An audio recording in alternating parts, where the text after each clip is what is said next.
Saya berharap semoga apa yang nanti akan saya paparkan ini benar-benar bisa bermanfaat dan nanti mungkin kita lebih banyak mungkin didiskusi ya karena saya hanya menyiapkan slide itu hanya sedikit supaya kita bisa lebih banyak berbincang-bincang.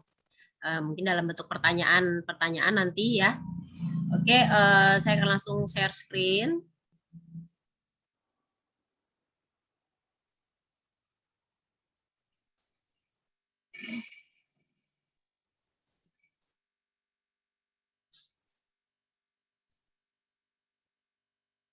Ya, ini adalah judul yang saya angkat pada malam hari ini.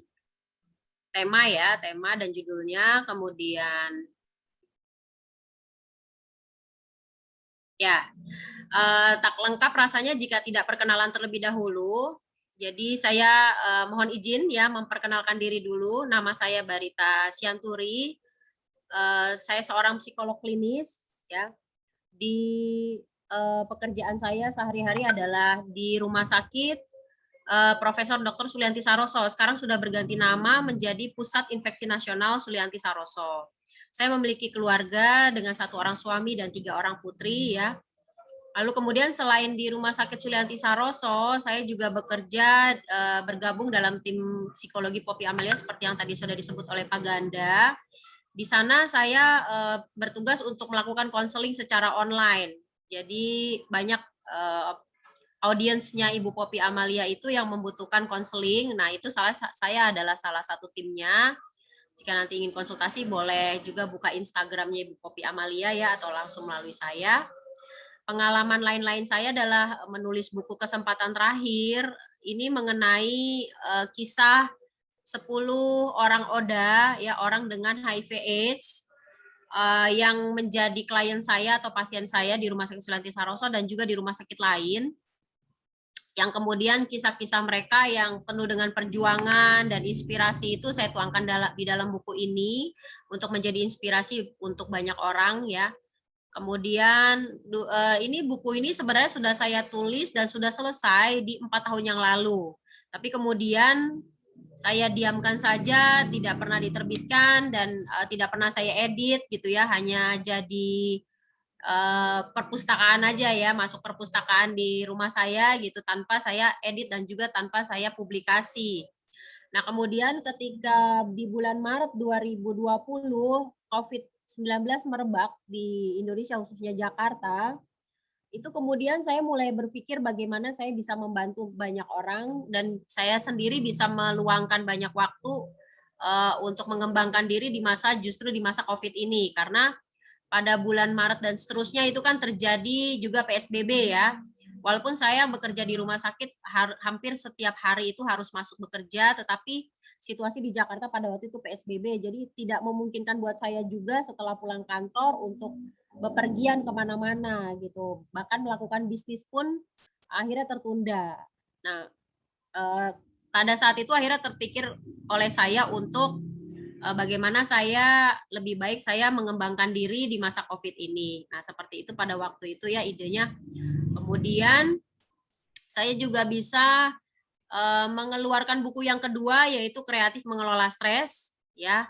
Yang ini yang nanti mungkin akan saya promosikan di sini ya. Dan itu akan saya sudah saya cetak dan akan dipublikasi launchingnya kemungkinan di akhir bulan Juli atau awal Agustus.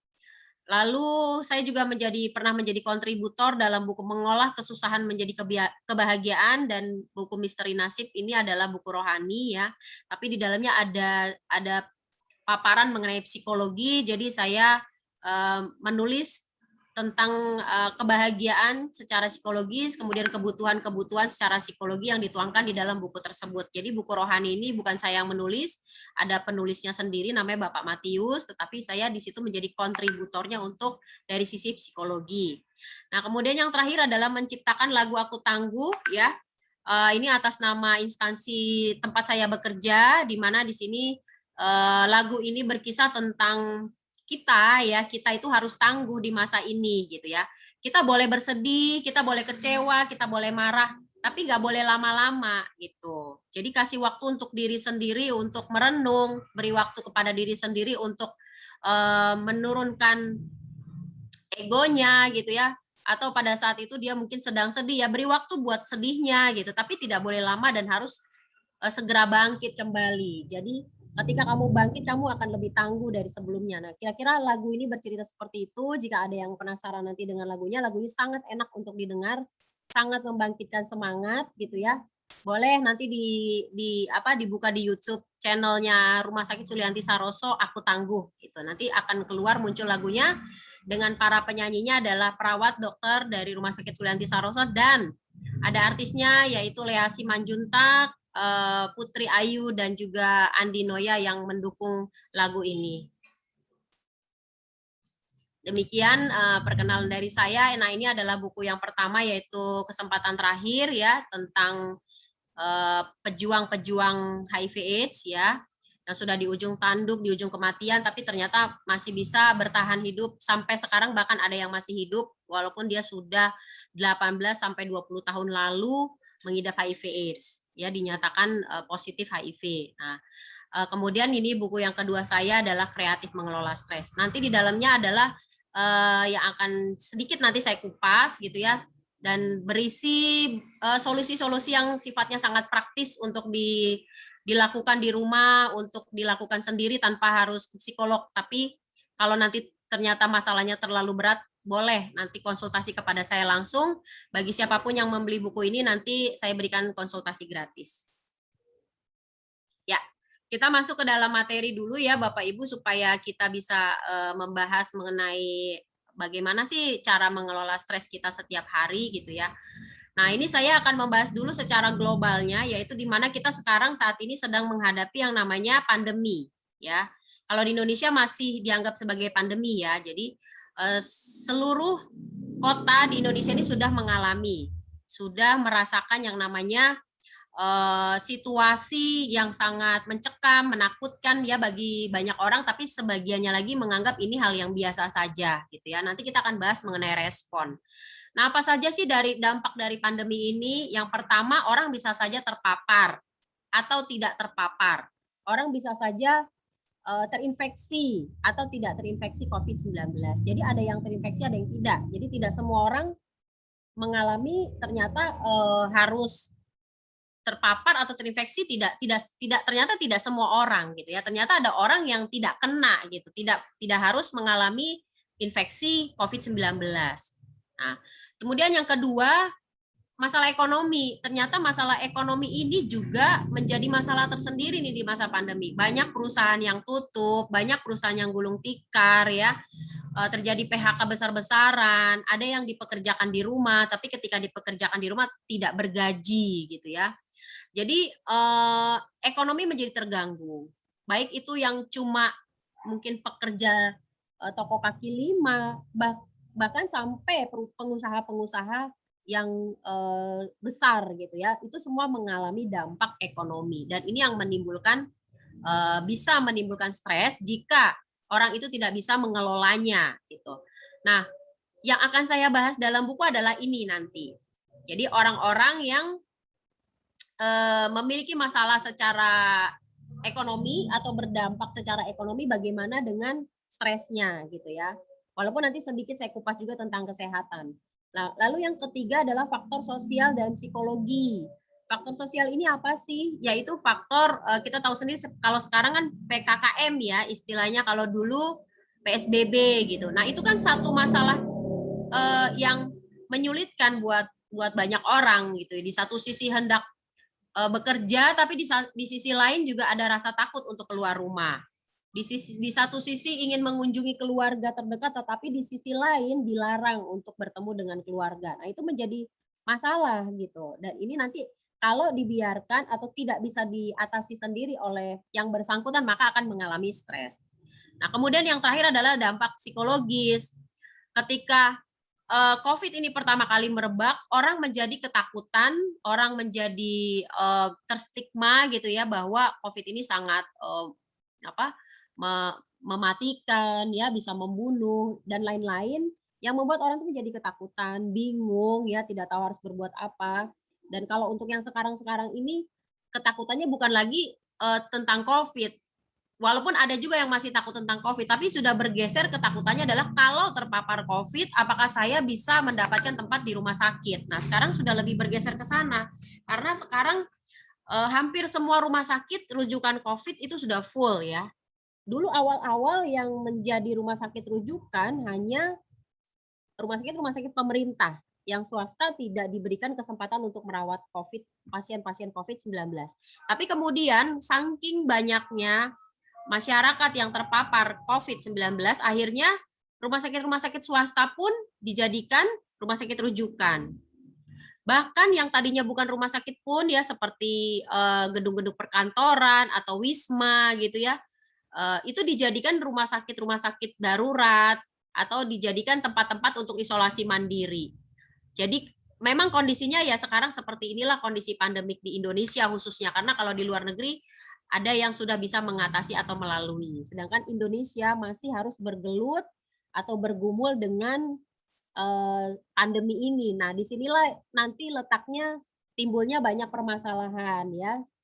Salah satu permasalahan psikisnya adalah mengalami distres ya. Jadi stres itu nanti akan kita bahas bahwa stres itu tidak selalu buruk sebenarnya, tetapi kalau kita sudah mengalami gejala-gejala yang buruk maka dikatakan bahwa stres itu menjadi distres. Nanti kita akan bahas selanjutnya.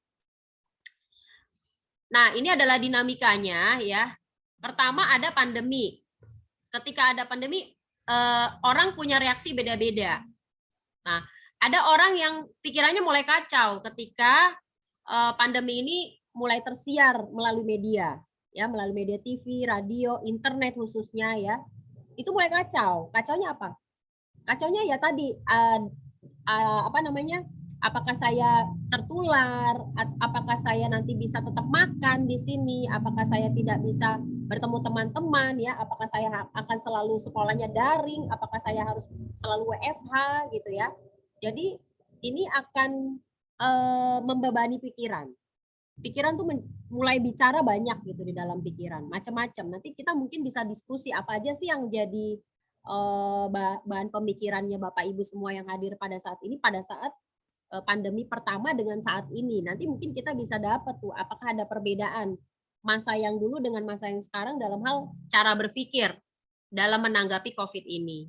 Ya, kemudian ada kemudian ketika pikirannya mulai kacau, maka akan mulai muncul dampak secara psikis ya. Seperti tadi, kalau yang pasien-pasien yang biasa saya lihat gitu ya, dampak ketika saya wawancara mereka gitu biasanya umumnya mereka itu menjadi kesulitan tidur ya.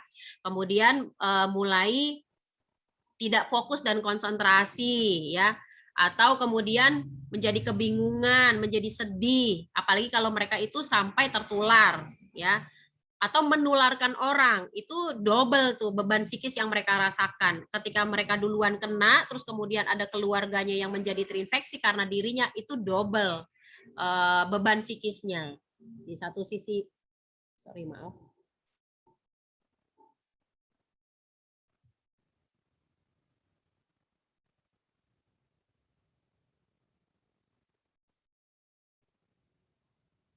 maaf ya, sebentar.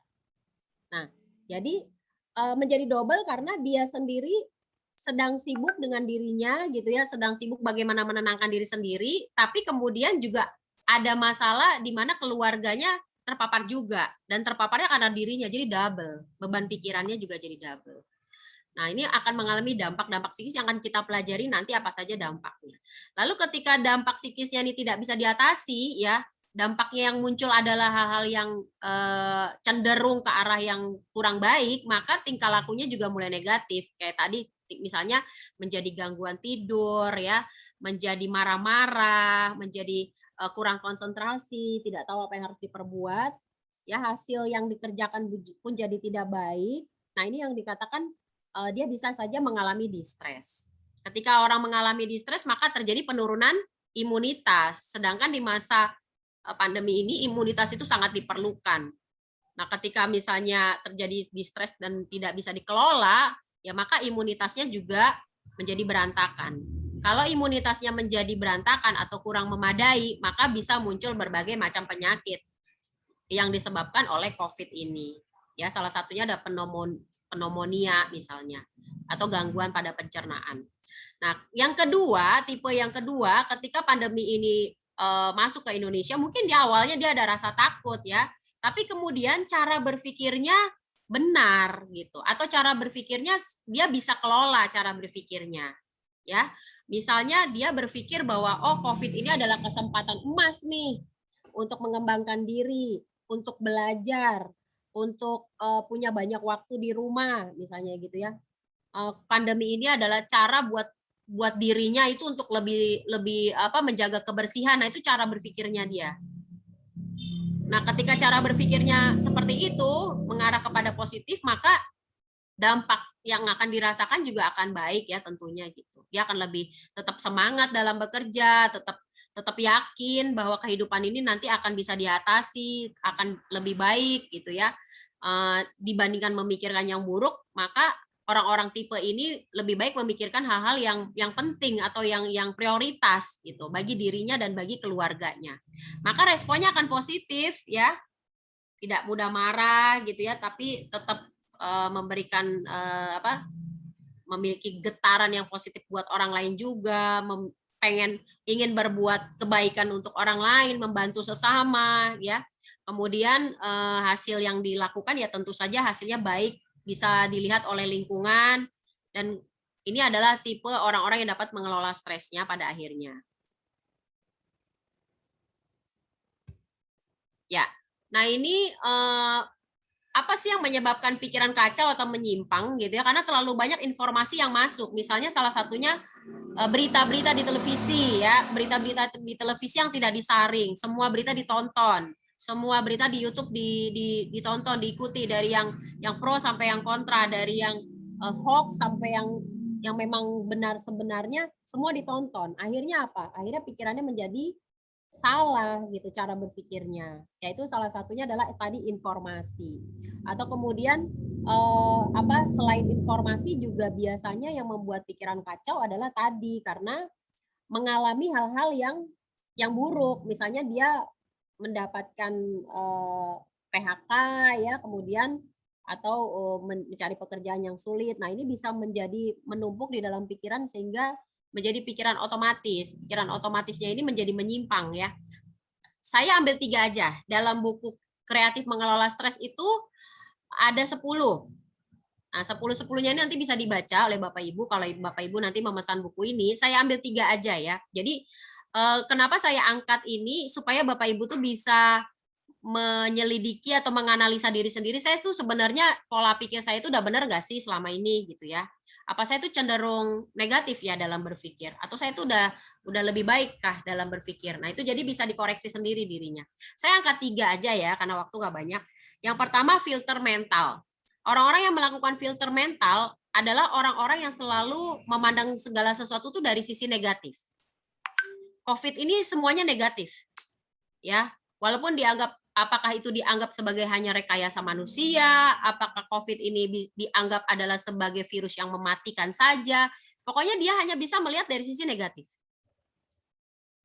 Ya, karyawannya kerjanya salah sedikit, tapi ada yang kerjanya yang lain lebih banyak, ya yang dilihat hanya yang salah sedikit ini misalnya. Jadi dia cenderung melihat hal-hal itu secara global. Ya, misalnya ada suatu peristiwa global, tapi melihatnya hanya secara spesifik yang negatifnya. Nah, itu adalah orang-orang yang selalu melakukan filter negatif. Kemudian yang kedua, sering memberikan cap atau label negatif. Ya, misalnya anaknya sendiri dibilang dasar anak bodoh, misalnya ya, kamu bodoh banget. Terus kemudian atau orang yang pernah misalnya pernah melakukan suatu kesalahan lalu kemudian dicap bahwa dia itu orang yang jahat gitu. Ya, jadi sering melakukan label, mencap gitu. Kalau orang yang kena COVID adalah orang yang orang yang pasti menularkan kepada orang. Ya, kemudian dicap nih, orang ini orang yang pesakitan, contoh gitu ya. Sehingga walaupun nanti sudah sembuh masih tetap dijauhi. Nah, yang terjadi kan sekarang seperti itu ya. Kena COVID, kemudian dari kontrakannya diusir, ya apalagi petugas-petugas medis ditakuti ya pada waktu awal-awal COVID tuh 1 tahun 2020 itu bahkan ada yang tidak boleh lagi mengontrak di sana. Akhirnya mereka itu kesulitan untuk beristirahat gitu ya, untuk tidur ya, padahal sudah mengerjakan pekerjaan di rumah sakit itu sudah sangat lelah, tapi kemudian ada stigma di masyarakat yang mencap bahwa petugas-petugas medis khususnya dari rumah sakit kami itu adalah orang-orang yang pasti membawa virus gitu. Nah, itu sangat tidak sehat ya, sangat tidak sehat dan juga membebani petugas-petugas baik medis maupun non medis ya, tenaga kesehatan yang sudah bergelut dengan pekerjaannya setiap hari, tapi kemudian pulang ke rumah tidak bisa nyaman gitu ya. Lalu yang ketiga, melakukan loncatan ke kesimpulan. Ya, loncatan ke kesimpulan itu seperti ini. Misalnya saya gitu ya, saya kurang pinter. Lalu saya akan meramalkan, oh saya ini pasti nanti di masa yang akan datang saya nggak bisa jadi orang sukses. Gitu. Atau misalnya kita melihat teman kita tiba-tiba lewat di depan kita, dia buang muka, lalu kita langsung mengambil kesimpulan, dia tidak buang muka sebenarnya, tapi mungkin dia nggak lihat, tapi kemudian dia tiba-tiba seperti ini, mungkin bukan karena melihat kita dan buang muka mungkin ya, tapi mungkin ada sesuatu yang ya tiba-tiba aja refleks gitu ya, menolehkan wajah ke kanan. Contoh ada orang ini di sebelah kiri. Nah, kemudian orang ini akan berpikir gini, kok dia buang muka ya sama saya gitu. Jadi dia menyimpulkan jangan-jangan dia tidak suka sama saya. Jadi ini loncatan-loncatan kesimpulan ini seperti itu, sering meramalkan yang negatif, kemudian merasa bisa membaca pikiran orang. Itu loncatan ke kesimpulan. Ya. Orang ini misalnya mengatakan sesuatu, dia kemudian beranggapan, oh ini pasti begini. Banyak pasien saya juga di rumah sakit ya, yang cara berpikirnya ini sering meloncat ke kesimpulan. Dia sering meramalkan sesuatu yang negatif akan terjadi. Ya memang itu wajar ya, wajar kalau kondisi sakit. Tetapi kalau terus-menerus seperti itu maka menjadi distres. Dan akhirnya penyakitnya bukan tambah sembuh, malah tambah parah. Dan akhirnya malah benar-benar menyebabkan kematian gitu. Jadi sering mereka berpikir bahwa saya takutnya nggak sembuh nih, saya takutnya meninggal gitu ya. Saya kadang-kadang saya suka humor. Saya sering bilang begini kalau ada orang yang mengatakan, yang Bapak takutkan atau Bapak Ibu takutkan apa? Kadang-kadang saya bertanya seperti itu. Bapak sama Ibu takutnya apa pada saat sakit seperti ini? Mereka akan jawab, ya saya takut nggak sembuh. Kalau tidak sembuh emangnya kenapa? Gitu. Ya saya takut nanti ya saya tutup usia. Ya mereka kadang-kadang takut untuk mengatakan saya takut meninggal gitu. Enggak, mereka biasanya pakai bahasa yang lebih halus. Misalnya saya takut kalau saya tutup usia, saya takut kalau saya nanti nggak bisa hidup gitu ya. Lalu kadang-kadang ada juga sih yang berani mengatakan saya takut mati gitu. Nah, kalau mereka udah mengatakan seperti itu, takut mati, takut tutup usia gitu ya, saya akan bilang sama mereka, kadang-kadang saya humor gitu, saya kasih pertanyaan seperti ini sama mereka. Bapak sama Ibu udah pernah mati? Gitu. Biasanya kalau saya nanya seperti itu, mereka akan ketawa jadinya. Itu. Jadi kalau mereka bilang, saya takut meninggal, Bu. Kalau saya di sini, saya ngerasa dada saya masih sesek. Saya belum pulang-pulang, udah 2 minggu, saya takut mati, katanya gitu ya. Nanti saya akan bilang, Bapak atau Ibu udah pernah mati sebelumnya. Terus mereka nanti akan ketawa. Terus, kok Ibu nanyanya kayak gitu, katanya. Ya saya tanya sama Ibu udah pernah mati apa belum? Belum pernah. Kalau belum pernah mati, kok takut sama mati? Kok membayangkan kematian gitu. Jadi nggak perlu membayangkan atau tidak perlu mengkhawatirkan sesuatu yang belum terjadi sebenarnya. Nah itu yang kemudian saya sampaikan, saya berikan pencerahan kepada mereka bahwa kita tidak perlu takut atau kita tidak perlu meramalkan segala sesuatu itu yang negatif akan terjadi di masa yang akan datang. Oh nggak kejadian kok, ngapain dipikirin gitu. Jadi makanya kenapa saya tanya seperti itu, karena Ibu belum mati. Jadi Ibu ngapain khawatir mengenai hal-hal kematian? Lalu gimana dong caranya? Yang Ibu inginkan apa? Bapak inginkan apa? Sembuh. Pikirkanlah bahwa Ibu sembuh. Karena apa yang Ibu pikirkan, apa yang Bapak pikirkan, itu yang akan jadi kenyataan. Gitu. Jadi saya sampaikan seperti itu. Biasanya mereka akan senyum dan oh iya benar juga gitu ya. Nah ini adalah pikiran menyimpang. Jadi coba nanti dikoreksi ya, apakah saya termasuk orang yang punya filter mental atau orang yang sering memberikan cap atau label yang negatif pada diri sendiri dan juga pada orang lain, pada lingkungan, atau orang yang sering melakukan kesimpulan atau meramalkan masa depan. Itu dicek sendiri ya, nanti makanya mesti beli bukunya, karena di dalam itu ada 10, dan 10-10-nya itu bisa jadi salah satunya kita termasuk orang yang sering berpikir seperti itu. Kemudian, nah kalau ini dampak psikisnya ya, bingung, sedih, marah, frustrasi. Frustrasi itu kita ada keinginan tapi kita nggak bisa capai ya, itu namanya frustrasi. Kemudian cemas, cemas itu khawatir. Khawatir kayak tadi, jangan-jangan tidak sembuh ya, jangan-jangan saya nggak bisa ngasih makan keluarga kalau saya nggak punya pekerjaan, jangan-jangan saya nggak punya teman lagi ya. Itu semua kekhawatiran-kekhawatiran yang kadang-kadang tidak ada dasarnya. Seperti tadi ya, takut mati nggak ada dasarnya, orang belum mati. Terus kemudian ada kemajuan nggak di kesehatan? Ada. Ya udah, kok takut mati gitu. Ya, jadi nanti kita akan bahas lebih lanjut di solusi. Kemudian ada rasa tertekan ya, tertekan atau stres ya. Kemudian depresi ya, ini bukan depresi tapi depresi. Depresi ini adalah suatu kondisi atau suatu keadaan di mana orang sudah mulai tidak lagi semangat dengan hidupnya. Orang sudah mulai putus asa. Ya, saya menemukan beberapa orang di rumah sakit yang dia tidak juga sembuh sampai akhirnya dia sudah hopeless dan ya sudahlah kalau saya pada akhirnya mati. Nah, ini kebalikan yang cemas tadi ya. Kalau yang cemas tadi takut mati, kalau yang orang depresi mendingan saya mati gitu. Jadi bahasanya berbeda. Atau kalaupun dia ini ya udahlah saya mati ya mati aja begini gitu ya. Apalagi orang-orang yang saya juga punya ada kenalan yang dia nggak bisa dapat rumah sakit sampai berhari-hari. Gitu. Akhirnya mengalami depresi. Nah, ini adalah responnya ya di masa Covid ini, di masa pandemi ini banyak orang menunjukkan respon. Dan kita bisa lihat secara langsung ya responnya seperti apa sih di masa sekarang ini. Ada yang responnya negatif, ada yang positif ya. Saya angkat dulu yang negatif karena ini yang lebih mudah untuk dikoreksi ya buat diri sendiri. Menganggap Covid ini tidak ada ya, kita tahu ya ada banyak orang yang menganggap seperti ini, bahkan sering menuliskan postingan-postingan yang bernada mengejek gitu ya, bernada mengejek bahwa kita ini seperti orang-orang yang bodoh yang percaya bahwa Covid itu ada gitu ya. Kemudian ada yang percaya Covid itu ada ya, tapi kemudian dia marah-marah ya. Marah-marahnya kepada Covid-nya gitu. Covid ngapain sih ada di Indonesia nih, ada di dunia ini nggak selesai-selesai gitu ya. Ada yang marahnya kepada Tuhan, kok Tuhan itu membiarkan ini semua terjadi gitu. Ada yang mengeluh, aduh harian saya jualan nggak laku-laku gitu ya. Usaha saya nih bisa-bisa gulung tikar kalau seperti ini gitu. Saya ada banyak kisah ya di buku ini yang saya angkat mengenai dampak dari Covid ini. Ada yang mereka benar-benar putus asa karena tidak punya uang ya.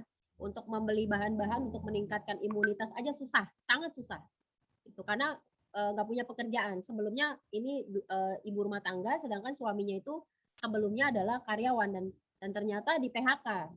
Sehingga bagaimana untuk makan? Sedangkan pada waktu itu terjadi PSBB dan sekarang juga PPKM ya. Dan kita bisa lihat di berita emak-emak pada marah di televisi karena mereka mencari uang dilarang. Ya, itu di kondisi yang sebenarnya kondisi yang serba salah ya. Kalau dibiarkan nanti peningkatan kasus, tapi kalau tidak dibiarkan yang marah adalah masyarakat juga yang sedang mencari uang ya. Kemudian ada yang putus asa ketika dia terpapar COVID tidak sembuh-sembuh atau saat ini nih nggak dapat ruangan ya, mulai putus asa, mulai semangatnya turun, mulai moodnya turun ya. Kemudian ada yang menyalahkan keadaan ya, ada yang menyalahkan pemerintah, ada yang menyalahkan keluarganya, ada yang menyalahkan bahkan ada yang menyalahkan petugas medis ya, petugas kesehatan yang tidak bisa menyelamatkan keluarganya. Jadi kita bisa lihat sendiri, kita bisa lihat langsung, bisa lihat dari sekitar kita. Tanpa kita harus melihat ke berita, kita bisa langsung, kita juga bisa secara kasat mata melihat di sekitar kita seperti apa tipe-tipe orangnya, yang responnya positif atau enggak, atau negatif, yang responnya negatif atau sebaliknya. Ya, kalau orang-orang yang responnya positif juga banyak ya. Bersyukur karena punya banyak waktu dengan keluarga. Kemudian bersyukur bisa mengembangkan diri. Ada yang mengatakan saatnya berjuang, ada yang mengatakan saatnya berkarya. Ya, kita bisa melihat dari mulai awal COVID sampai sekarang. Ada orang-orang yang bisa berbuat kebaikan bagi sesama, bagi-bagi masker ya secara gratis, membagi sembako ya, ada yang membagi-bagikan obat ya, sumbangan-sumbangan untuk rumah sakit kita melihat ada orang yang akhirnya mengambil kesempatan untuk bisa berdonasi kepada sesama. Ada orang yang seperti artis-artis ya menciptakan lagu ya, berkolaborasi, bernyanyi bersama untuk menghibur masyarakat sehingga masyarakat tidak jenuh di rumah, sehingga masyarakat itu tetap semangat walaupun dalam keadaan seperti ini, dan sebagainya yang bisa kita lihat langsung ya. Kemudian ini perjalanan stres menjadi penyakit. Saya mau cerita dulu ya, nanti bisa dibaca sendiri di sorry, aduh. Ini back lagi kayak tadi ya.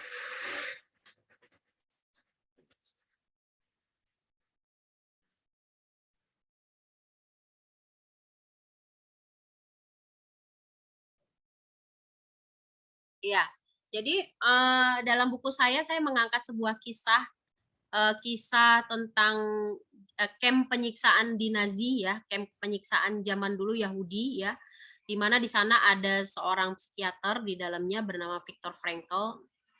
Nanti boleh dibaca sendiri kisahnya, itu sangat menarik ya, di mana dia dalam kondisi yang sangat menyiksa secara fisik dan psikis, dia tetap bisa menolong orang di sana, di camp itu. Dia tetap bisa menguatkan sesamanya. Dia melakukan psikoterapi secara kelompok kepada orang-orang yang sedang mengalami penyiksaan. Dan dia melihat bahwa ternyata di dalam sebuah krisis yang sangat berat sekalipun, ketika orang itu punya harapan, ketika orang itu punya makna, dia akan bertahan hidup. Dan dia akan selamat keluar dari camp. Viktor Frankl ini sendiri pun pada akhirnya keluar, dibebaskan itu setelah 3,5 tahun menjalani penyiksaan di camp penyiksaan ini. Jadi dia luar biasa, ya, dia tetap bertahan, tetapi dia juga tetap dapat menolong sesama, membangkitkan semangat sesama. Dan itu bisa kita lihat di masa pandemi sekarang ini.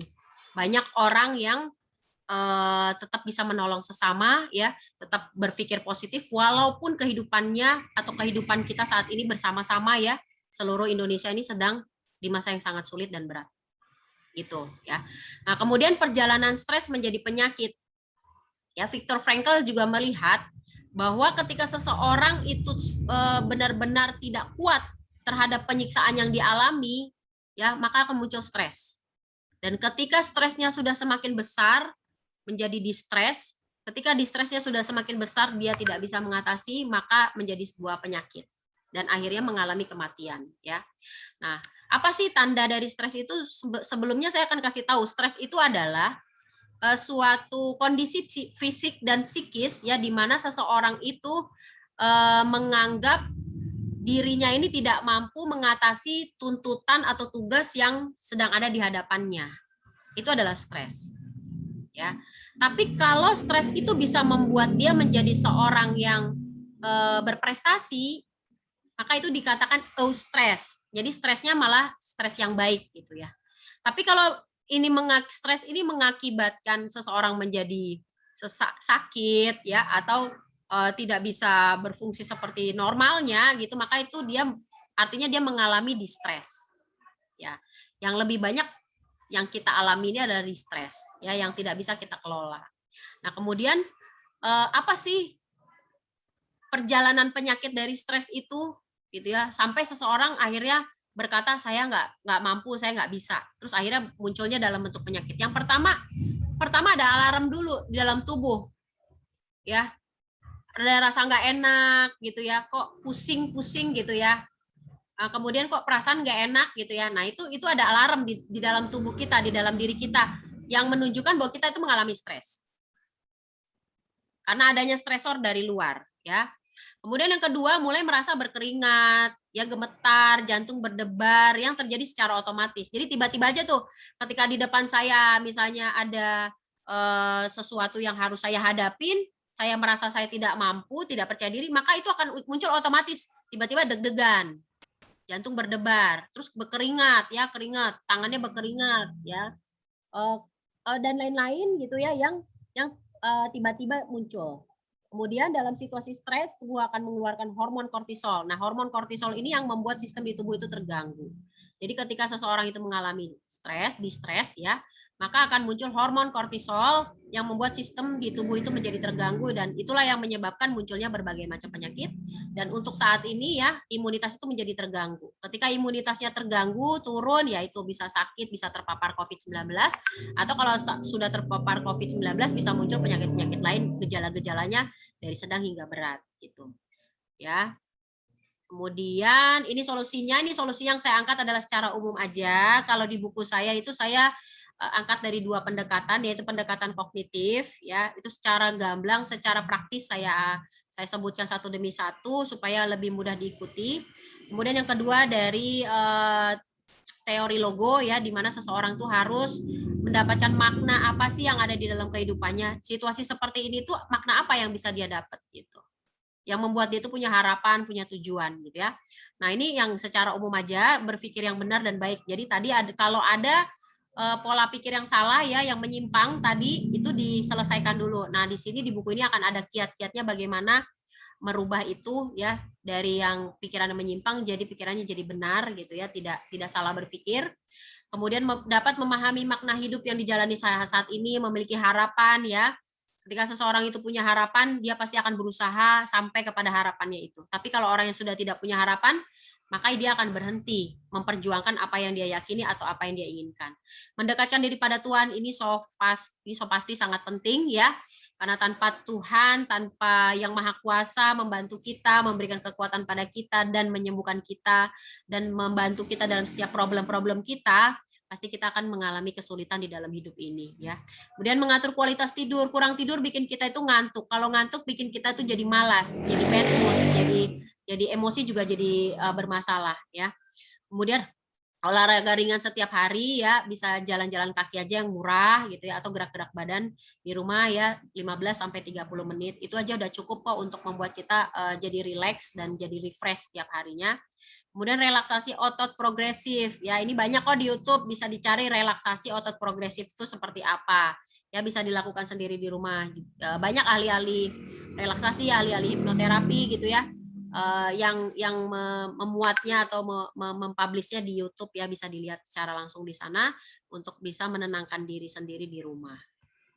Ya, ini sedikit quote dari saya, badai boleh ada tetapi tetaplah tenang dan berjuang karena badai pasti reda. Ya, tidak ada yang abadi di dunia ini. Semua penyakit, semua bencana, semua apapun itu ya kita anggap sebagai badai hidup, itu suatu saat pasti akan reda. Sekian dari saya, Pak Ganda. Terima kasih atas perhatiannya Bapak Ibu semua yang hadir audiens pada malam hari ini.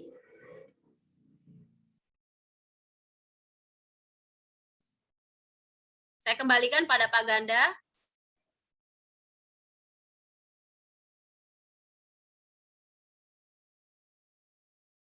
Pak Ganda?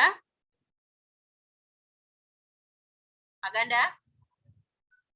Ya Bu, ya, oke. Ya, sorry. Ada tamu tadi. Silakan Pak, saya kembalikan Pak. Oke, terima kasih Bu Rita. Silakan, ini sekarang sesi diskusi ya, Bapak Ibu. Silakan, ada yang mau tanya terkait materi atau yang lain boleh. Silakan. Silakan Bapak Ibu.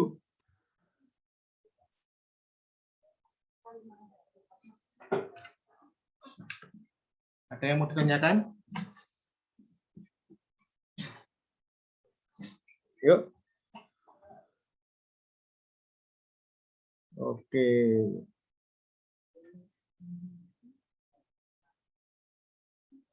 Bentar, ini di chatnya ada apa nih?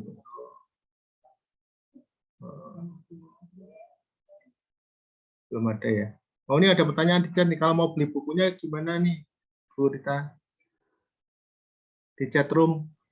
Oh ya, jadi bisa langsung ke admin ya. Cuma kan ini bukunya sekarang masih dicetak, jadi masih pre-order. Karena pre-order harganya masih murah ya, masih 119.000 plus ongkir. Itu nanti boleh di saya catat atau di bagaimana, di chat aja ya? Ya, di chat room tulis saja Bu. Silakan nomor WA-nya berapa untuk pemesanan buku. Terus harga promo, terus fasilitasnya apa tadi? Ada ini ya, free konsultasi tadi ya Bu ya. Ya, jadi nanti order ke admin ya 081389074019 itu bonusnya adalah bisa langsung konsultasi kepada saya penulisnya. Itu. 4094 tuh, Bu. Ya. Ya, 4094 ya. Ya, ya. Jadi pre-order dulu ya Bapak Ibu, nanti kalau sudah bukunya sudah ada itu harganya langsung naik menjadi 150.000. Oke. Itu tadi Pak Darmana ya yang nanya bagaimana cara pemesanan buku. Silakan Pak Darmana di nomor 0813 8907 4094. Iya. Untuk pemesanan buku ya di admin ya.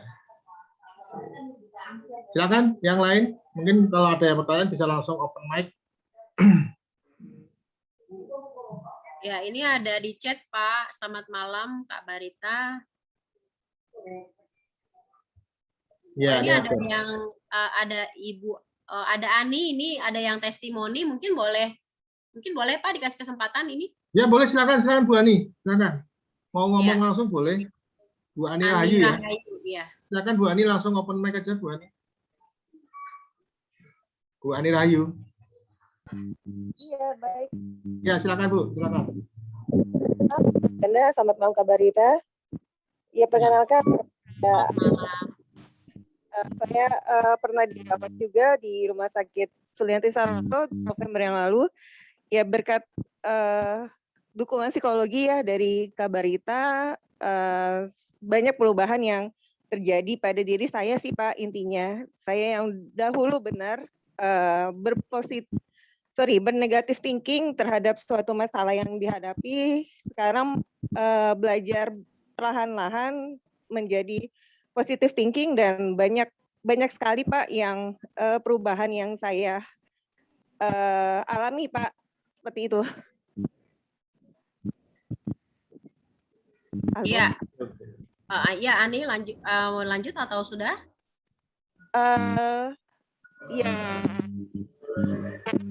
Banyak belajar sih Kak untuk positive thinking, dan saya ingin bertanya bagaimana caranya untuk mempertahankan positive thinkingnya itu sih Kak. Kadang-kadang kan kita masih tiba-tiba berpikiran buruk gitu, berpikiran negatif, jadi seperti itu. Terima kasih Kak, selamat malam. Ya, terima kasih Ani Rahayu. Ini adalah seorang apoteker yang pada waktu itu menjadi pasien ya di Rumah Sakit Sulianti Saroso. Memang kebetulan secara langsung saya yang menangani atau melakukan pendampingan secara langsung kepada Ibu Ani, Mbak Ani Rahayu ini. Di awal ya seperti yang saya sudah sebut tadi, gejalanya itu umumnya ya ketika orang terdiagnosa COVID-19 lalu kemudian harus dirawat di rumah sakit, itu biasanya gejalanya itu terlihat gitu ya. Untuk Mbak Ani sendiri waktu itu sangat lesu ya, kurang bersemangat, kemudian cemas yang tinggi pada waktu itu. Jadi banyak perubahan ketika Mbak Ani itu mau melakukan dan menerapkan apa yang saya arahkan gitu ya. Nah, itu yang ada di dalam buku ini itu adalah saran-saran praktis yang beberapa juga saya berikan kepada Bu Ani pada waktu itu, dan itu memang terbukti efektif kepada Mbak Ani ya, Mbak Ani Rahayu ini efektif. Dari tadi testimoni secara langsung mengatakan bahwa Mbak Ani ini mengalami perubahan dalam cara berpikir. Nah, sekarang bagaimana mempertahankannya? Kalau saya pribadi gini ya, ketika kita itu konsisten, biasanya itu akan terbentuk otomatis. Jadi kalau kita melakukannya tidak konsisten, memang agak sulit. Misalnya kita cenderung berpikir mudah sekali menjudge orang lain gitu ya, mengatakan orang lain misalnya pembawa sial, contoh gitu ya. Misalnya kita sering mudah sekali mengatakan seperti itu kepada orang lain. Nah, itu kalau kita masukkan ke dalam pikiran kita, maka itu akan jadi pikiran otomatis, menjadi terprogram. Jadi setiap kali kita lihat orang itu, kita akan mengatakan dia pembawa sial, contoh gitu. Jadi akan selalu melakukan labeling negatif, seperti tadi yang sudah saya sampaikan. Jadi bagaimana menjaganya agar tetap selalu positive thinking ya. Ingat saja bahwa ketika kemarin saya berpikir yang baik, hasilnya baik gitu. Kenapa sekarang saya harus berpikir yang jelek gitu kan? kemarin-kemarin saya sudah pernah mencoba dengan berpikir positif, hasilnya lebih efektif. Kenapa sekarang saya harus berpikir negatif? Toh nggak ada manfaatnya, gitu kan? Nah, coba dengan konsisten dilakukan seperti itu, pasti hasilnya akan lebih baik. Pasti hasilnya otomatis akan terbentuk cara berpikir yang seperti itu. Mbak Ani sudah merasakan sendiri dalam beberapa bulan ketika mencoba hasilnya benar-benar efektif kan. Bahkan hal-hal baik mulai datang ke dalam kehidupannya. Begitu ya, Mbak Ani. Terima kasih ya untuk testimoninya. Ini kita nggak ada janjian loh. Sama Kakak. Selamat malam. Iya. Ya, selamat malam. Oke, terima kasih Bu Ani. Di chat room ada pertanyaan Bu dari Bu Wiwi Herawati. Bila ada yang enggak, Bu Wiwi. Oh, Mbak Wiwi ya. Bu Wiwi belum saya lihat apa ya pertanyaannya. Bila ada yang stres tanya kapan pandemik berakhir. Bagaimana menjelaskannya? Itu. Kapan pandemik berakhir? Oh, bila ada yang stres tanya kapan pandemik berakhir, bagaimana menjelaskannya Bu Barita? Oh ya. Ini maksudnya orang yang stres ini orangnya normal ya? Bukan gangguan jiwa kan ya? Boleh mungkin Bu Wiwi boleh mungkin Open mic langsung boleh? Open mic-nya atau open video juga ya? Nah, ini Bu Wiwi udah. Open mic boleh Bu Wiwi langsung. Iya, Bu Wiwi, selamat malam. Malam Bu Wiwi, ya. Silakan Bu. Silakan. Iya Bu, kan sekarang ini karena sudah 1 tahun lebih ya, 1,5 tahun pandemi ini banyak ya orang masih normal sih menurut saya, tapi kan pada bertanya terus gitu Bu. Jadi mungkin stres ringan kali ya kategorinya. Nah itu bagaimana ya Bu menjelaskannya, karena ya walaupun ringan kalau terus-menerus mengganggu pikirannya kan malah tidak bisa produktif gitu Bu. Ya. Ya, terima kasih Bu. Ya, begini Bu Wiwi, saya mau tanya dulu. Ketika dia bertanya seperti itu, apa yang saat ini sedang dialamin? Ya, dampaknya apa terhadap temannya Ibu ini? Pandemi ini dampaknya apa terhadap dirinya gitu?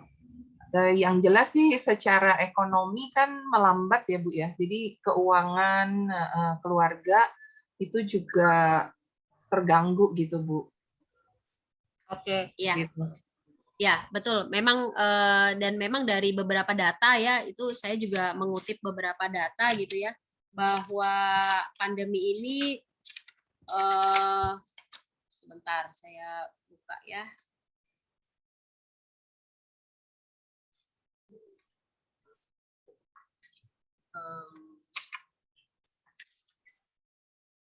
Ya, jadi ada dampak di masa COVID-19 ini, datanya itu ada yang mengalami PHK gitu ya, sekitar 1 juta orang sekian di bulan April 2020, terus kemudian ada yang merumahkan karyawannya, kemudian ada yang mengalami pengangguran ya, dan lain sebagainya. Jadi memang ada datanya bahwa memang dampak dari pandemi ini salah satunya adalah faktor ekonomi. Jadi kalau ada yang bertanya, kapan pandemi ini berakhir? Kita semua tidak ada yang pernah tahu kapan pandemi ini akan berakhir. Yang tidak bisa kita kontrol, ya. Jadi kita membiasakan jangan menyibukkan diri atau menyulitkan diri sendiri dengan memikirkan apa yang tidak bisa kita kontrol. Contoh gini ya, kalau terjadi hujan bisa nggak kita kontrol? Tapi yang bisa kita lakukan nggak menghentikan hujan kan? Bukannya hujannya kan yang kita hentikan, tapi kita melakukan sesuatu. Bagaimana caranya supaya kita tetap bisa sampai di tempat walaupun hujan? Atau kita tetap beraktivitas dalam rumah, masak dan sebagainya walaupun hujan kan gitu. Nah pandemi ini juga seperti itu. Itu tidak bisa kita kontrol gitu ya. Bahkan presiden sekalipun di seluruh dunia berkumpul belum tentu bisa menghentikan pandemi. Tapi kita bisa mengontrol diri kita sendiri supaya di masa pandemi ini kita jadi orang sukses gitu. Nah di dalam buku ini ada salah satu contoh yang saya angkat di mana orang ini mengalami keterpurukan secara ekonomi. Jadi usahanya bangkrut. Maaf ya suaranya agak berisik sebentar. Usahanya bangkrut, tapi kemudian dia bisa akhirnya sukses menghasilkan uang jutaan setiap hari hanya dengan berbisnis ikan. Dan berbisnis ikan ini inspirasinya dia dapat dari anaknya. Gitu. Jadi ketika kita sudah berusaha, ketika kita mencoba mendapatkan inspirasi, pencerahan, atau mencoba sesuatu yang niatnya baik, yaitu untuk keluarga kita, saya yakin pasti akan ada solusi, akan ada jalan keluar. Ya, jadi sampaikan kepada temannya atau siapapun gitu ya, bahwa pandemi ini tidak bisa kita kontrol atau tidak bisa kita hentikan, ya. Kecuali kalau seluruh Indonesia bersatu benar-benar untuk mengalahkan ya, melawan COVID-19 ini seperti negara-negara lain yang sudah berhasil, mungkin ya. Tapi kalau masih seperti ini kondisinya, masih dua sisi ya. Ada yang satu sisi menjaga supaya COVID ini bisa diatasi, ada yang tidak. Nah, kita tetap akan sulit gitu. Seperti itu ya, Bu. Jadi lebih baik mencari solusi bagaimana supaya keuangannya kembali bangkit daripada memikirkan kapan pandemi ini berakhir. Ya, nanti mungkin bisa disuruh beli bukunya ya, Bu. Jadi biar ada pencerahan. Karena kebetulan buku ini memang tentang kesulitan ekonomi di masa pandemi juga. Terima kasih, Bu Barita. Sama-sama, Bu Wiwi. Terima kasih untuk pertanyaannya. Nah, ini ada pertanyaan lagi, Pak Ganda? Ya, dari Pak Cerah. Ya. Dari Pak Cerah, gimana cara yang paling cepat dan efektif bila seseorang sedang mengalami masalah yang sangat berat, seperti kematian, orang tua, atau pasangan, perceraian, terlebih dengan saya susah nih lihatnya. Terlebih dengan kondisi seperti keadaan finansial jadi benar-benar terpuruk. Oh, cara yang efektif ya yang ditanyakan ya? Iya, cara efektif. Oke, cara yang efektif bila seseorang mengalami masalah yang sangat berat seperti kematian. Oke, yang bertanya Pak Cerah. Pak Cerah boleh dibuka mic-nya? Pak Cerah, silakan Pak Cerah. Ya, Bu, selamat malam Bu Barita. Selamat malam Bu. Selamat malam Pak Cerah ya. Oke. Ya Bu. Ya. Oke, saya langsung jawab ya. Saya langsung coba jawab, nanti kalau saya ada kurang paham nanti saya tanyakan ya. Jadi cara yang efektif ketika seseorang mengalami masalah yang berat, yaitu yang pertama nih, jangan fokus pada masalahnya. Ini saya kasih ilustrasi ya. Kalau Bapak sedang ikut lomba lari, terus ditawarkan piala dan hadiahnya adalah 100 juta, Bapak akan memikirkan masalah di rumah atau Bapak akan fokus lari, ikut lomba lari, pokoknya saya dapat hadiah. Gimana Pak? Ya fokus untuk dapat 100 juta Bu. Betul. Walaupun di rumah piring lagi pecah gitu ya, apa kan pasti kita akan fokus mengejar, ya kan? Mengejar agar bisa dapat hadiah itu. Benar nggak? Betul. Nah, sekarang gini, kalau di depan kita ada masalah, kita nggak mungkin dong nggak mikirin. Bener nggak? Misalnya terjadi perceraian atau kematian, masa iya kita ketawa-ketawa, kan nggak mungkin. Nah, kasih waktu buat diri sendiri untuk sedih. Boleh kok sedih. Boleh kok merasa kecewa, boleh. Ya, kenapa enggak? Itu alamiah. Maksudnya setiap orang pasti mengalami. Kalau saya bilang gini, kamu jangan sedih dong. Pasti Bapak akan atau semua orang pasti akan ngomong begini. Mana mungkin saya nggak sedih, atau mana mungkin saya nggak mikirin orang ini masalah keluarga saya gitu kan. Terus saya suruh, Bapak lagi bercerai itu saya suruh ketawa, kan lucu juga ya. Saya suruh happy-happy. Jadi gini, pertama jangan fokus sama masalahnya ya. Terus yang kedua gini, oke, saya sedih, nggak apa-apa gitu Pak. Ngomong sama diri sendiri, nggak apa-apa saya bersedih. Wajar saya bersedih. Saya emang lagi kehilangan seseorang. Saya lagi mengalami masalah keuangan. Nggak apa-apa saya sedih. Ngomong sama diri seperti itu. Tapi mau sampai kapan mengizinkan perasaan nggak enaknya tinggal di dalam diri, tinggal di dalam hati? Mau sampai kapan? Mau 1 jam? Mau 1 hari, mau 2 hari, mau seminggu, mau sebulan, mau setahun, mau sampai kapan? Pilihannya cuman gini, kalau kelamaan dipikirin, kalau kelamaan jadi beban psikis, damai nggak? Nggak kan? Pasti akan ada perasaan-perasaan tidak enak. Nah, mau sampai kapan perasaan nggak enaknya dibiarin dalam hati dan pikiran? Gitu. Kasih waktu ya. kalau bisa secepatnya gitu. Misalnya gini, udah saya udah 1 minggu sedih-sedihnya kehilangan pasangan. Oke, hari ini saya putuskan, saya nggak akan sedih lagi, saya akan bangkit, saya akan move on. Nah, ketika udah ngomong seperti itu, jangan nengok lagi ke belakang, maju terus. Sekarang yang di hadapan saya apa? Kalau sudah kehilangan, ya udah kehilangan. Sekarang yang di depan saya gimana caranya gitu. Ya, misalnya gini. Sebuah keluarga, seorang keluarga misalnya kehilangan bapaknya gitu ya. Terus dia sedih terus kehilangan bapaknya sampai akhirnya ini pernah ada ini kejadian. Sampai anaknya di rumah nggak diurus. Ya kan? Itu benar nggak ya kalau seperti itu? Jadi karena dia sedih mikirin bapaknya selama berbulan-bulan dia menangis, mengurung diri di kamar, anaknya nggak diperhatikan. Jadi si orang ini gitu ya, klien saya ini, dia lebih fokus memikirkan kesedihannya terhadap orang yang sudah meninggal.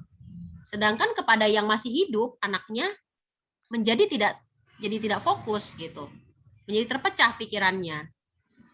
Nah, itu kan nggak sehat kan, buat anaknya kasihan gitu ya. Nah, jadi gini, jadi ketika kita mengalami masalah, jadi jangan fokus pada masalahnya. Boleh bersedih, boleh marah, boleh kesel, tapi hanya sebentar. Habis itu bangkit lagi ya. Bangkit lagi lalu kemudian mulai fokus pada hal-hal yang bisa dilakukan. Mulai fokus pada yang hidup ya, kalau ini masalahnya kematian.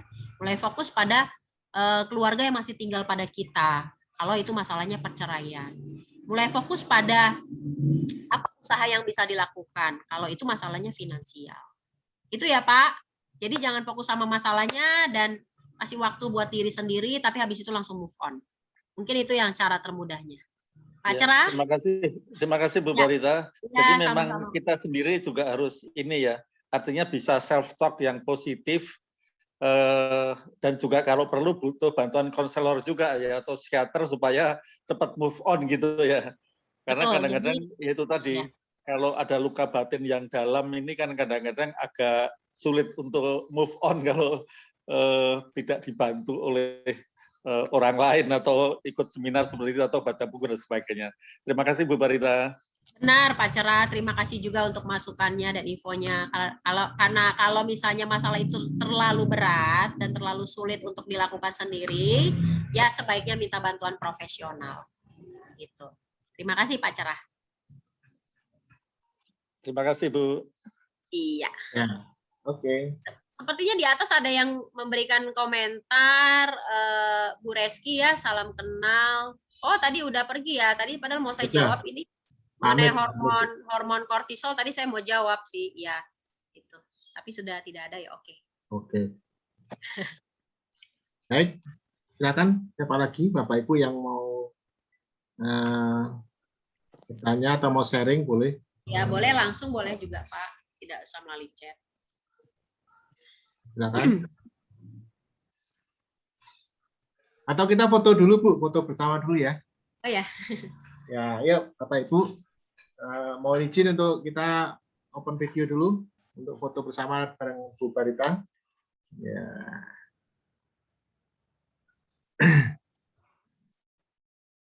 Izin untuk buka videonya dulu Bapak Ibu. Ya.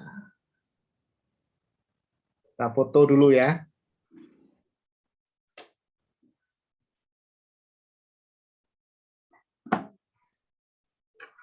Wah, Wiwi.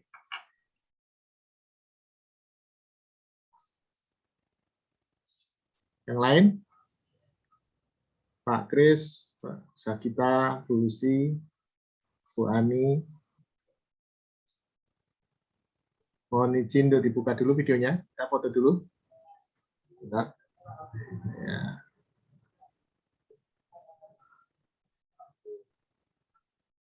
Oke.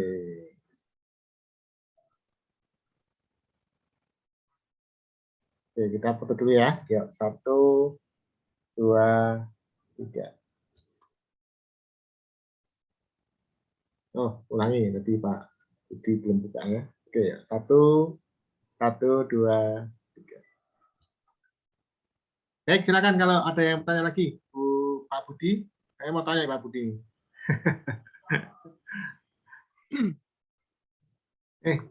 Sorry. Kita boleh tanya lagi satu pertanyaan? Boleh, silakan Bu.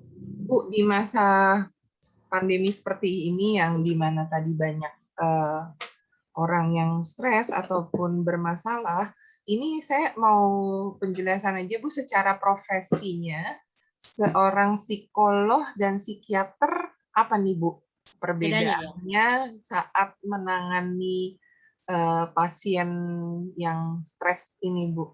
Terima kasih. Ya, terima kasih. Terima kasih Bu untuk pertanyaannya. Jadi kalau untuk secara profesi memang kita pasti berbeda karena kalau untuk psikolog itu dia kuliahnya itu mengambil pendidikannya di Fakultas Psikologi ya tersendiri. Sedangkan kalau psikiater itu dia dari kedokteran ya. Tentu kalau yang namanya kedokteran berarti bisa memberikan resep obat. Nah, dalam pekerjaan di lapangan atau sehari-hari, psikolog itu biasanya masih berkecimpung menangani orang-orang yang masih normal, ya, tidak sampai mengalami gangguan kejiwaan atau psikotik.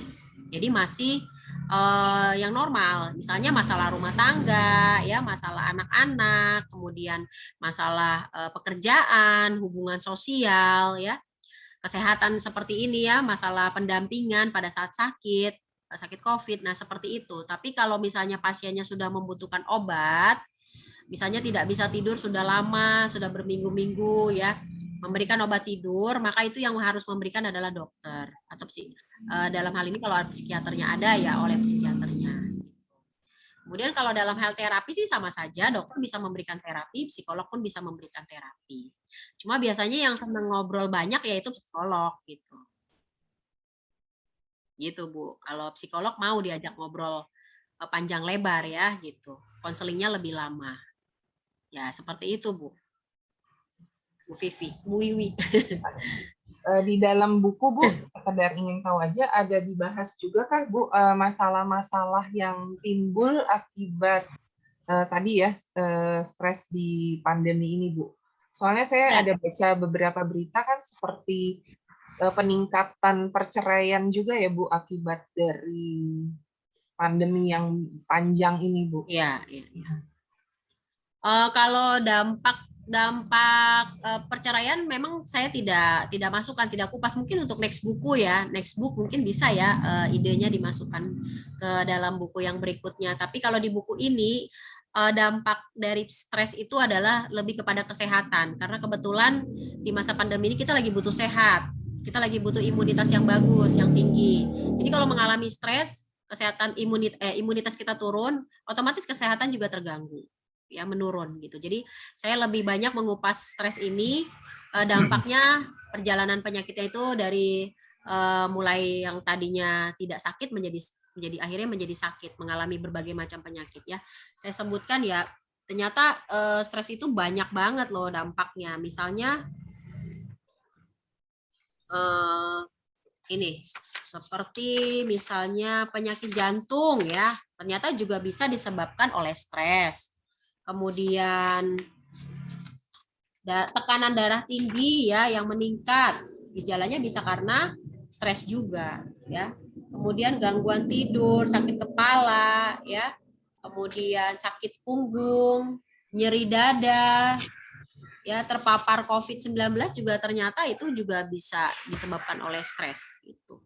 Jadi memang tadi seperti di awal juga Pak Remono menyampaikan bahwa stres itu berbahaya gitu ya, tidak baik kalau misalnya tidak dikelola dengan baik.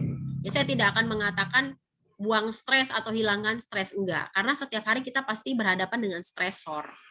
Kita bisa saja stres dan tidak apa-apa kalau kita stres, itu artinya kita masih ya makhluk hidup gitu ya.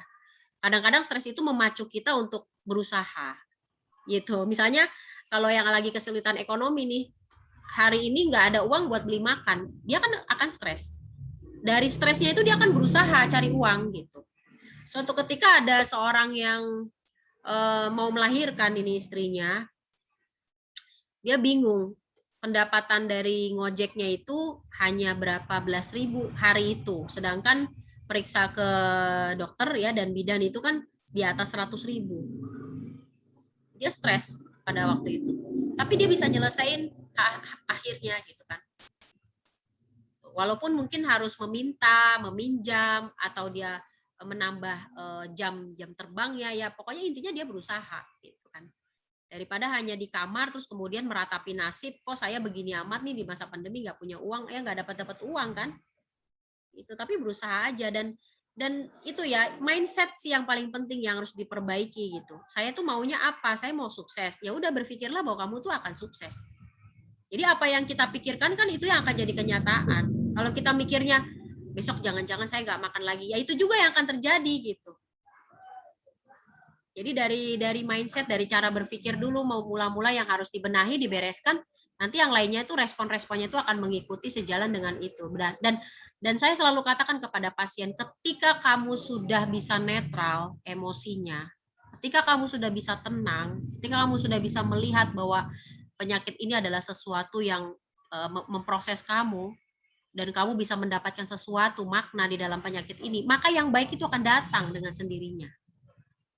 Saya pernah punya pasien ya, itu dari luar negeri ya, itu pasien itu sudah 1 bulan lebih nggak keluar karena waktu itu hasilnya harus 2 kali negatif kan, PCR, baru dia bisa kembali ke negaranya.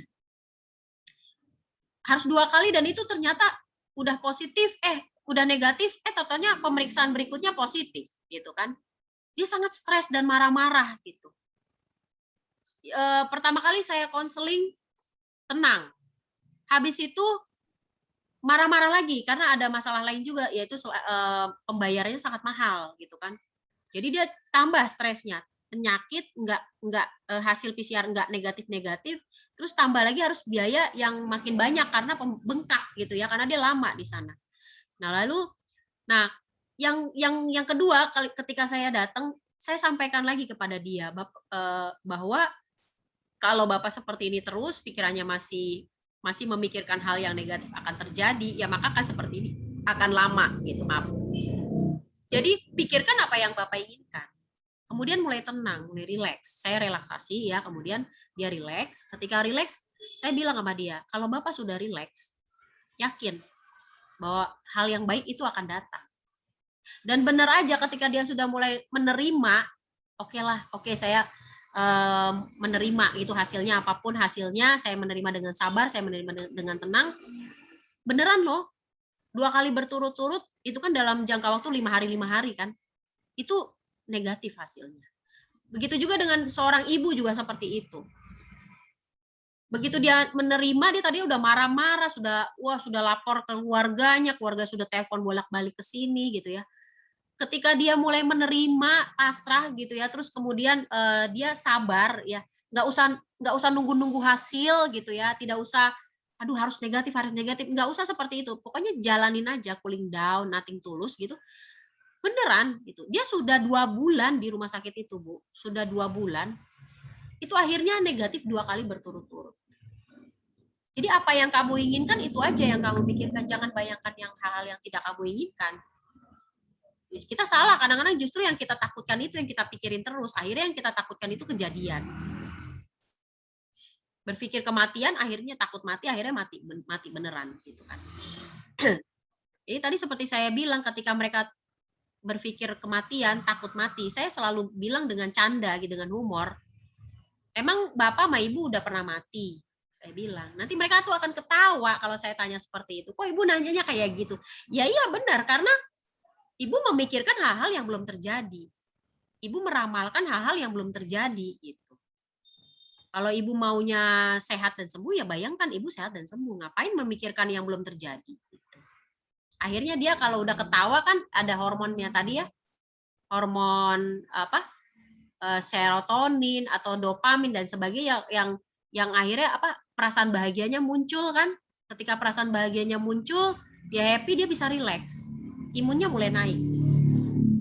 Ditambah ya obat-obatan yang diberikan gitu ya, suplemen, makanan bergizi ya tetap harus diminum kan gitu. Jadi nggak berpikir positif doang tuh cuma tidur kan nggak juga gitu ya.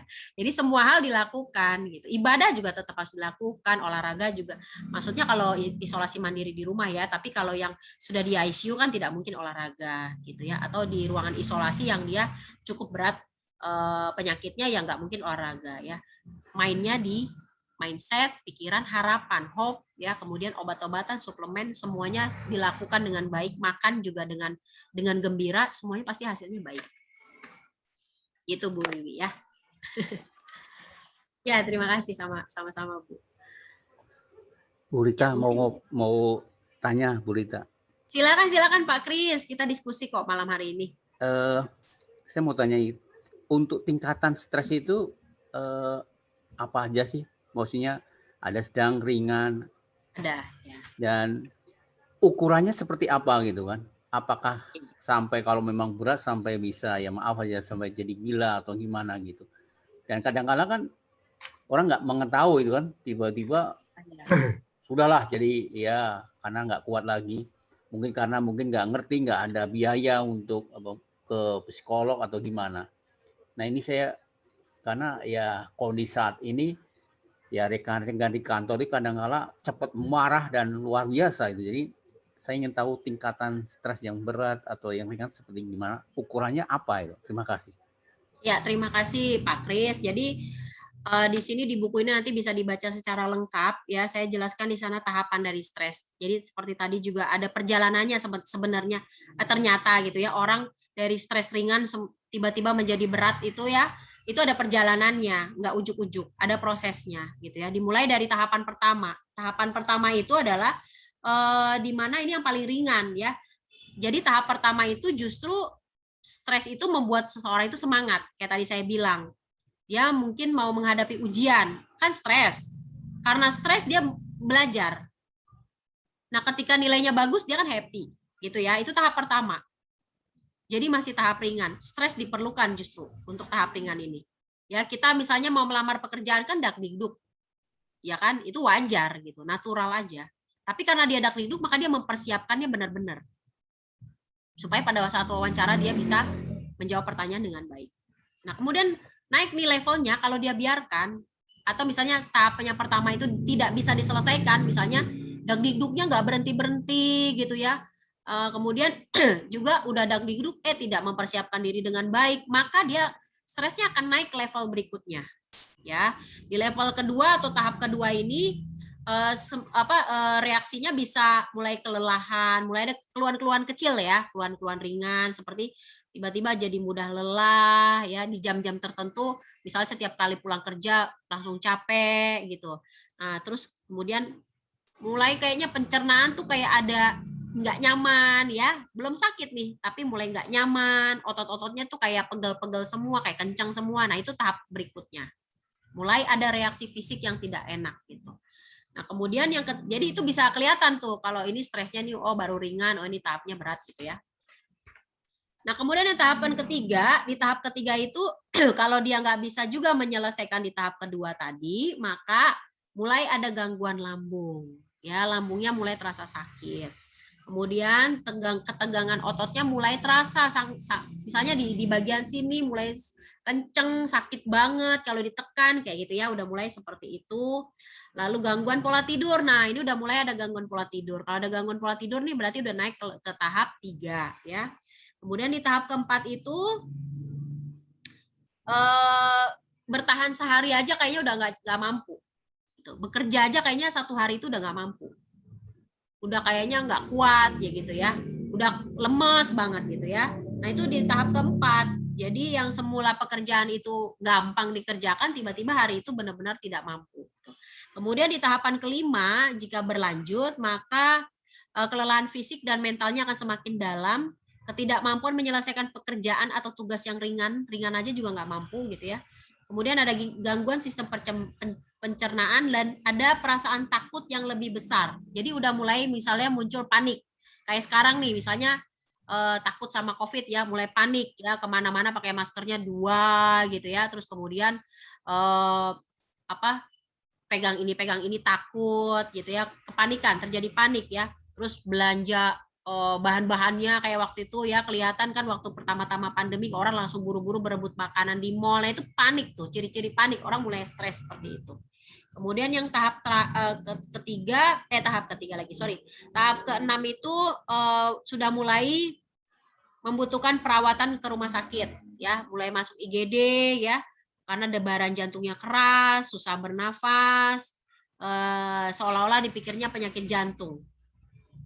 Nah, kalau dari stres apakah bisa menjadi gangguan kejiwaan ya?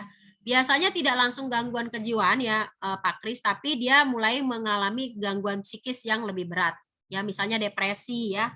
Mulai cemasnya mulai tinggi, depresi gitu. Ya, jadi tidak sampai kepada psikotik. Jadi tapi masalah mentalnya atau psikisnya itu sudah lebih berat. Ya, tadi seperti tadi misalnya depresi ya, mulai kehilangan semangat. Kemudian cemasnya, kepanikannya mulai tinggi ya. Nggak mau diem badannya kalau cemas gitu ya, pokoknya gerak terus gitu, nggak mau berhenti. Nah itu udah tahapan-tahapan yang sangat berat seperti itu, tapi tidak sampai mengalami gangguan kejiwaan, karena kalau gangguan kejiwaan kan itu ada ininya sendiri, faktor X-nya sendiri gitu ya, yang menyebabkan seseorang itu mengalami psikotik. Misalnya karena COVID juga bisa ya, misalnya ada kekurangan oksigen di otak ya, bisa mengalami psikotik gitu ya, bisa mengalami gangguan kejiwaan yang akut ya, sementara misalnya, atau karena obat, karena narkoba bisa jadi mengalami gangguan jiwa. Tapi kalau dari stresnya tidak ya, yang paling berat adalah ya masalah psikisnya, bisa jadi tapi tetap masih normal, maksudnya orangnya masih normal gitu ya. Kalau orang yang gangguan jiwa kan sudah dikatakan tidak normal ya, sudah tidak sadar bahwa dirinya itu di alam yang sebenarnya atau alam hayalan kan, seperti itu. Seperti itu Pak Kris. Baik, terima kasih Bu Rita.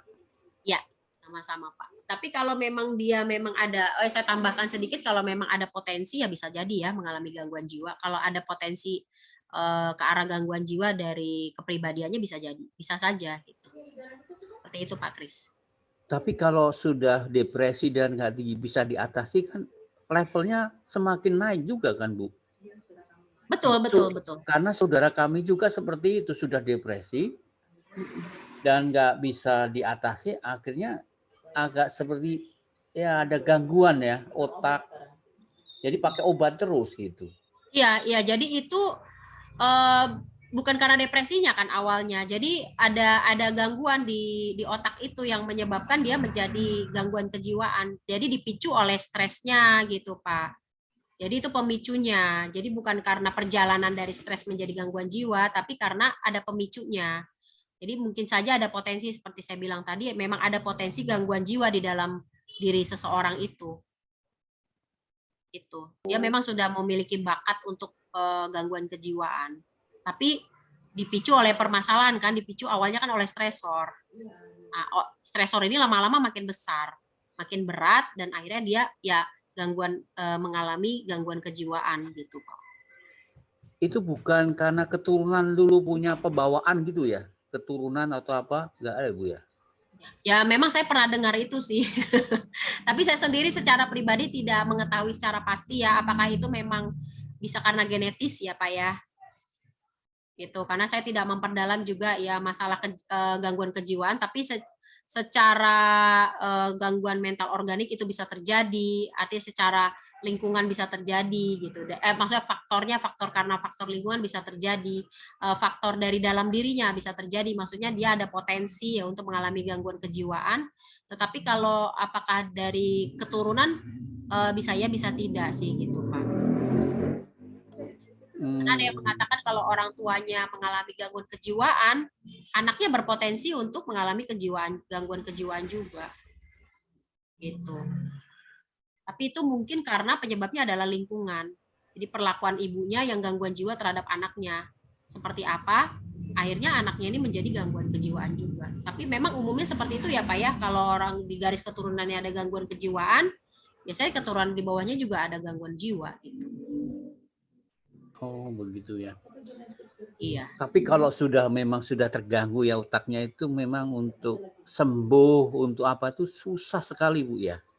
Betul, makanya biasanya sih penggunaan obat itu kan rutin ya, nggak bisa stop. Ada yang biasanya kalau masih tahap-tahap awal hanya 2 tahun penggunaan obatnya, hanya 1 tahun, ada yang hanya 2 tahun. Lalu nanti kalau dia tambah parah meningkat jadi hanya 5 tahun. Nah nanti kalau tambah lebih parah lagi seumur hidup gitu.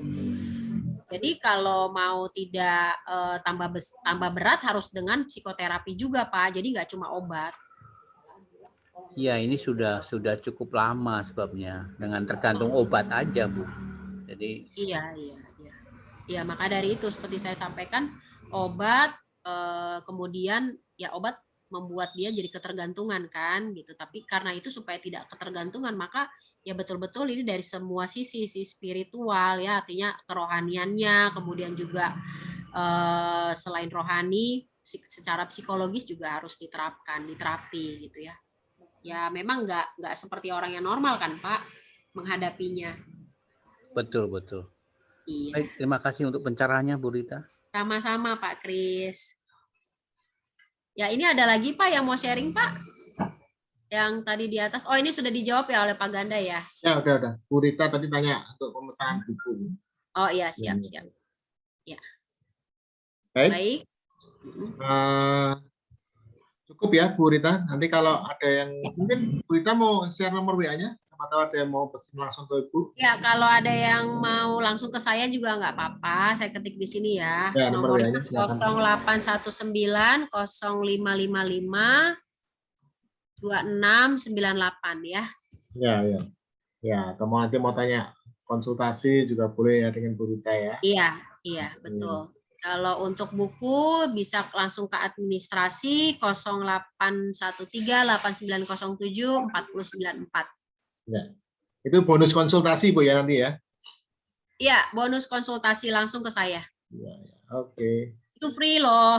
Oh iya. Saya konsultasi online di Poppy Amalia itu 750.000 1 jam. Wes.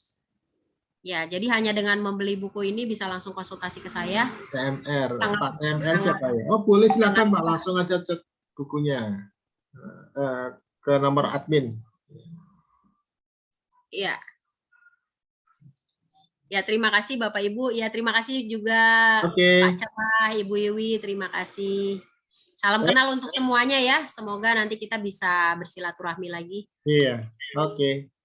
Baik, mungkin cukup ya Bu Rita ya, Bapak Ibu semua ya. Nanti kita akan jumpa lagi di lain waktu ya dengan Bu Rita dan untuk pemesan buku tadi silakan di chat room sudah saya infokan nomor WA-nya, baik admin atau Bu Rita ya. Oke, terima kasih Bu Rita, terima kasih Bapak Ibu semua. Selamat malam, jaga kesehatan selalu ya. Sampai jumpa lagi ya. Malam. Malam. Ya, thank you Bu Rita. Terima kasih Pak Ganda. Bu Rita, terima kasih banyak. Sehat yuk. Pak Remono, Bu Rita Tiur ya. Makasih. Sampai jumpa ya. Oke. Sehat selalu Pak Ganda. Oke, sehat selalu ya. Acara, thank you.